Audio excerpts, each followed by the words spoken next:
માનવ ચેતાતંત્ર. માનવ ચેતાતંત્રને બે ભાગમાં વહેંચવામાં આવે છે.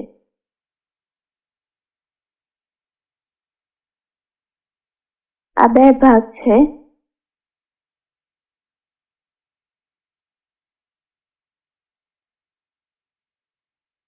મધ્યસ્થ ચેતાતંત્ર CNS સેન્ટ્રલ નર્વસ સિસ્ટમ અને પરિઘવર્તી ચેતાતંત્ર પેરિફેરલ નર્વસ સિસ્ટમ PNS. હવે મધ્યસ્થ ચેતાતંત્ર એ મગજ અને કરોડરજ્જુનું બનેલું છે, જ્યારે પરિઘવર્તી ચેતાતંત્ર એ મગજમાંથી નીકળતી મસ્તિષ્ક ચેતાઓ અને કરોડરજ્જુમાંથી નીકળતી કરોડરજ્જુ ચેતાઓનું બનેલું છે. હવે આ પરિઘવર્તી ચેતાતંત્રને પણ બે ભાગમાં વહેંચી શકાય છે, કે જે બે ભાગ છે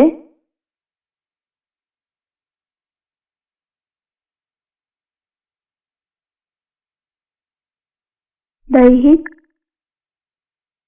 ચેતાતંત્ર અને બીજો ભાગ છે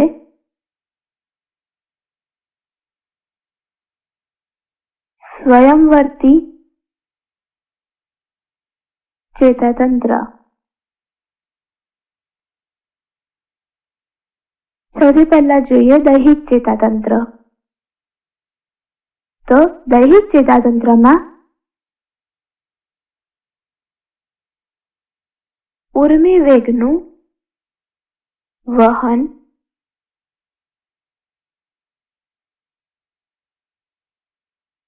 CNS એટલે કે સેન્ટ્રલ નર્વસ સિસ્ટમ મધ્યસ્થ ચેતાતંત્ર મારફતે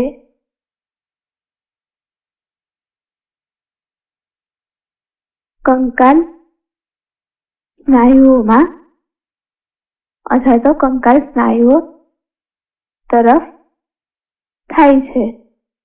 કંકાલ સ્નાયુઓ એટલે કે કંકાલ સાથે જોડાયેલા સ્નાયુઓ, જેમ કે હાથ, પગ વગેરે. તો સ્વયંવર્તી ચેતાતંત્રમાં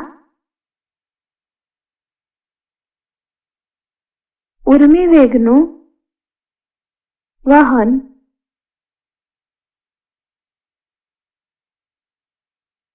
CNS એટલે કે સેન્ટ્રલ નર્વસ સિસ્ટમ મધ્યસ્થ ચેતાતંત્ર દ્વારા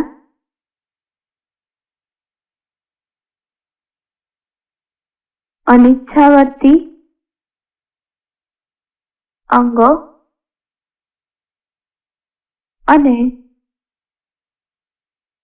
શરીરના રેખિત સ્નાયુઓ તરફ થાય છે. અનિચ્છાવર્તી અંગો એટલે કે તેવા અંગો જે આપણી ઈચ્છા મુજબ કાર્ય કરતા નથી. દાખલા તરીકે હૃદય, અન્નનળીનું સંકોચાવવું વગેરે. હવે મધ્યસ્થ ચેતાતંત્ર અને પરિઘવર્તી ચેતાતંત્રમાં પરિઘવર્તી ચેતાતંત્રની ચેતાઓના પ્રકારો જોઈએ.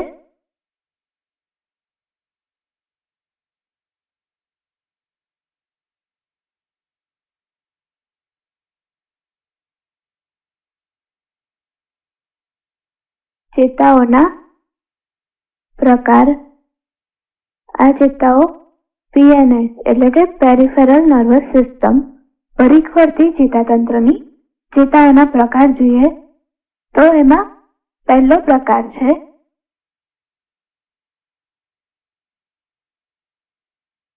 સંવેદી ચેતા અથવા તો અંતર્વાહી ચેતાઓ અને બીજો પ્રકાર છે ચાલક ચેતા અથવા બહિર્વાહી ચેતાઓ. તો બેવનું કાર્ય જોઈએ. સૌથી પહેલા સંવેદી ચેતાઓ. તો સંવેદી ચેતાઓમાંથી ઉર્મી વેગનું વહન પેશી અથવા અંગમાંથી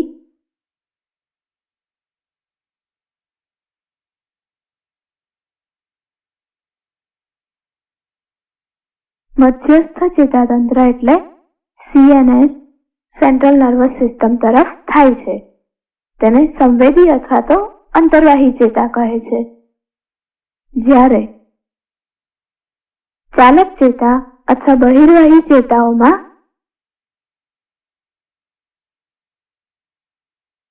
CNS અથવા તો મધ્યસ્થ ચેતાતંત્રમાંથી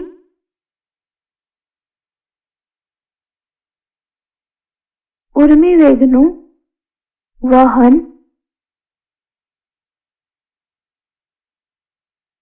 જે તે પ્રતિચારી અંગ તરફ થાય છે, જેવા કે પરિઘવર્તી ગ્રંથિઓ, સ્નાયુઓ વગેરે. આમ પરિઘવર્તી ચેતાતંત્રના ચેતાઓના બે પ્રકાર છે, સંવેદી ચેતાઓ અને ચાલક ચેતાઓ. તેમજ પરિઘવર્તી ચેતાતંત્રના બે પ્રકાર છે, દૈહિક ચેતાતંત્ર અને સ્વયંવર્તી ચેતાતંત્ર.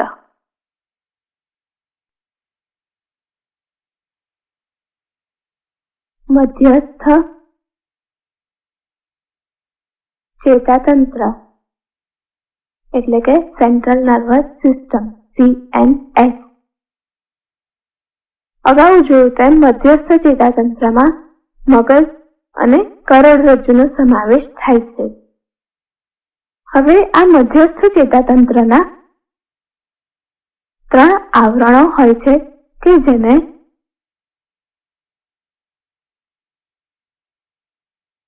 મસ્તિષ્ક આવરણો કહે છે. આ 3 આવરણમાં પહેલું આવરણ જોઈએ તો તે છે અંતઃતાનિકા. અંતઃતાનિકા એ સૌથી અંદરનું આવરણ છે. તે પાતળું હોય છે અને કેશિકા યુક્ત હોય છે. કેશિકા એટલે રુધિર કેશિકાઓ યુક્ત હોય છે. બીજું આવરણ જોઈએ તો તે છે મધ્યતાનિકા.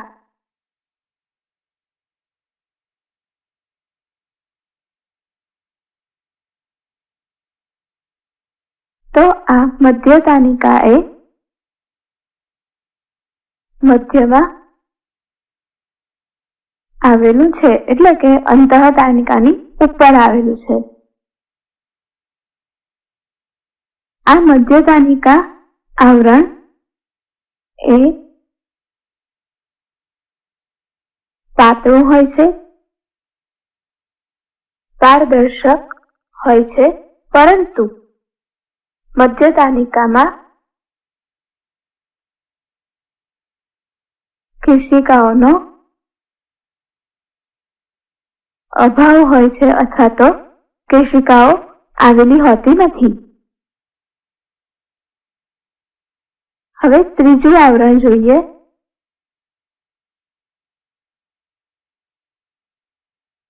તો આ ત્રીજું આવરણ છે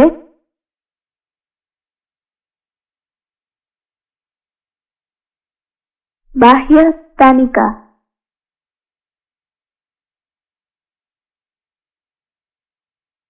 આ બાહ્યતાનિકા એ સૌથી બહારનું આવરણ છે.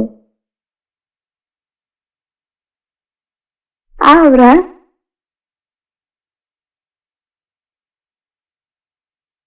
સૌથી જાડું હોય છે,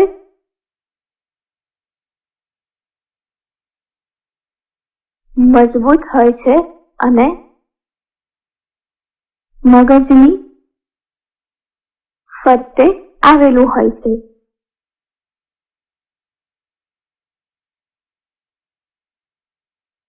આ બાહ્ય તાનિકા એટલે કે સૌથી બહારનું આવરણ એ મગજના મસ્તિષ્ક,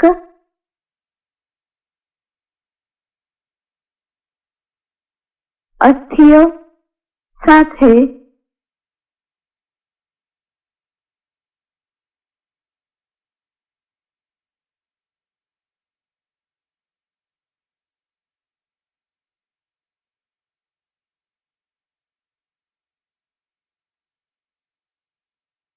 તંતુઓ અને કેશિકાના પ્રવર્ધથી જોડાયેલું હોય છે. તો આમ મધ્યસ્થ ચેતાતંત્રમાં 3 આવરણો છે કે જેને મસ્તિષ્ક આવરણથી ઓળખવામાં આવે છે. તેમાં પહેલું આવરણ છે સૌથી અંદરનું અંતઃતાનિકા, જે સૌથી પાતળું હોય છે અને કેશિકાયુક્ત હોય છે. મધ્યમાં આવેલું મધ્યતાનિકા, જે મધ્યમાં હોય છે, પાતળું અને પારદર્શક હોય છે, પરંતુ આ આવરણમાં કેશિકાઓ હોતી નથી. બાહ્યતાનિકા એ સૌથી બહારનું મગજની ફરતે આવેલું હોય છે, સૌથી જાડું અને મજબૂત આવરણ છે અને તે મસ્તિષ્કના મસ્તિષ્ક અસ્થિઓ સાથે તંતુઓ અને કેશિકાઓના પ્રવર્ધથી જોડાયેલું હોય છે. મધ્યસ્થ ચેતાતંત્રમાં આવેલા વિશિષ્ટ વિસ્તારો એટલે કે CNS ના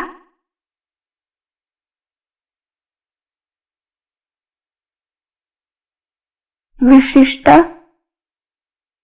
વિસ્તારો મધ્યસ્થ ચેતાતંત્રમાં આવેલા વિશિષ્ટ વિસ્તારો 2 છે કે જેમાં પહેલું છે શ્વેત દ્રવ્ય અને બીજું છે ભૂખરું દ્રવ્ય. સૌથી પહેલા જોઈએ શ્વેત દ્રવ્ય.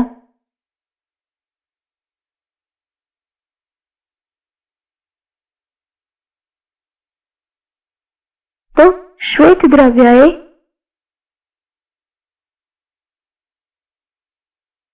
સફેદ રંગનું અને મજ્જિત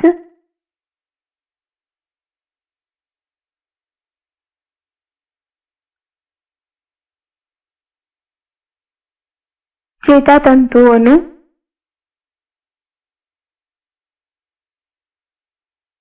બનેલું હોય છે, જ્યારે ભૂખરું દ્રવ્ય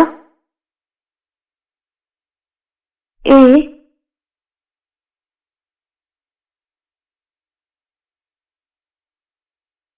ચેતાકોષો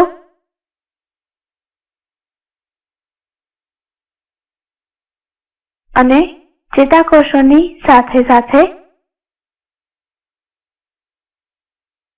શિખાતંતુઓ